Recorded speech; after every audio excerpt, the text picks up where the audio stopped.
Welcome back to Explain America. This is your host, Kyle Becker. Well, one of the most prominent voices to celebrate Charlie Kirk's murder is getting the ultimate FAFO.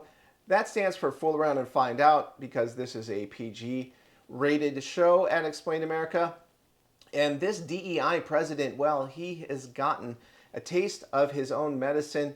He is being given the ultimate payback. And before we get into this story, please like, share, and comment at Explain America.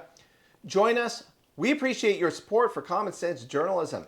Now, you might remember seeing the viral video of incoming president of the Oxford Union. That's the world's most prestigious debate club. To effectively create change in the world we desire. And Side Prop will argue that at times there is simply nothing else that can be required other than violent retaliation. And this is a view I wholeheartedly agree with. The view that some institutions are too broken, too aggressive, too oppressive to be reformed. Like cancers of our society, they must. And his name is George Aberonier, and he has been removed from office. That's right, he was supposed to lead the union throughout the academic year, but he celebrated the assassination of Charlie Kirk using the phrase, "let's effing go," unquote. And again, I'm paraphrasing because this is a PG show. So following widespread pressure to step down for the role, he submitted a motion of no confidence in himself with the hope of receiving a new mandate. And, well, he got slapped down. And of course, in typical fashion, he claimed that the efforts to remove him were motivated solely by racism. Nonetheless, a two-thirds majority removed him. And this is a promising sign for Oxford that they have, well, effectively said that it crossed the line, it has gone too far, and that we are not going to celebrate political violence. So good for them. You need to be academic leaders in this world, and Oxford, if you want to have a prestigious reputation, then you're going to have to be reasonable and sensible, and you did the right thing in this case. Now, we need other colleges across the world, and especially in the United States, from our vantage point, to enforce a rigid code of conduct that says when you support political violence, you are not acceptable at this university. Of course, in Texas, we saw students who came out to celebrate Charlie Kirk's assassination. They were discovered by viral videos and they were expelled. So we need to see more of that, because right, left, no matter what your political point of view is, we cannot accept your incitement to political violence in this country. And you need to get the book thrown at you if you do that, because we need to embrace the rule of law, equal standards for everyone in this country, regardless of their political viewpoint. There shouldn't be one standard for the right and for the left. But of course, we just saw that social media messages, or a chat room, so to speak, from young Republicans in New York were leaked to the press, and there were some vile jokes in there, and I don't like the jokes. I don't agree with anything that was said in terms of like the small handful of quotes that were making light of the Nazi regime.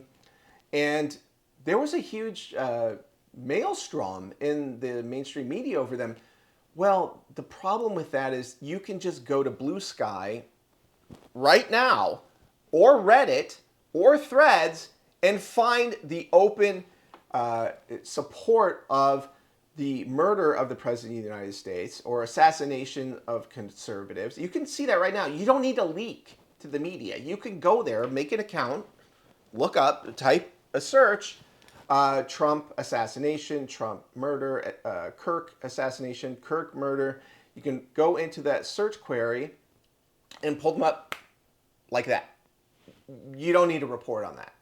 It's not in a private chat room. It's out in the open. So Marxists, when it comes to political violence, they're like fish who are swimming in an ocean and they don't know that they're wet. There's political violence everywhere in their rhetoric, and they are extremists, and they like to deflect that by calling everyone against them who disagrees with them peacefully and patriotically as fascists and Nazis and racists. All they have are empty labels and epithets and name calling, and that's what they do. And when you see through this, you cannot unsee it. Once you realize that everything they say, it's like turtles all the way down. There's no there. There's no grounds for any of their arguments. And that's why they engage in that invective. That's why they do the name calling. That's why they spread hatred against those who disagree with them, like Charlie Kirk. You realize they have nothing to their arguments. So it's very fitting that the Oxford Union president would get thrown out because his words are cheap, they are reckless, and disgraceful. And that's not how you debate with your political opponents. You try to understand their point of view, and you try to win them over by showing them that it is in their interest to agree with a certain position that you have. Or you can take their premise and you can take it to a logical end and show how absurd it is. So that is how debate works. It's not by celebrating death of your political opponents. So Oxford Union, good job in this case. Learn from your mistake of allowing such people to become your president of your club to begin with.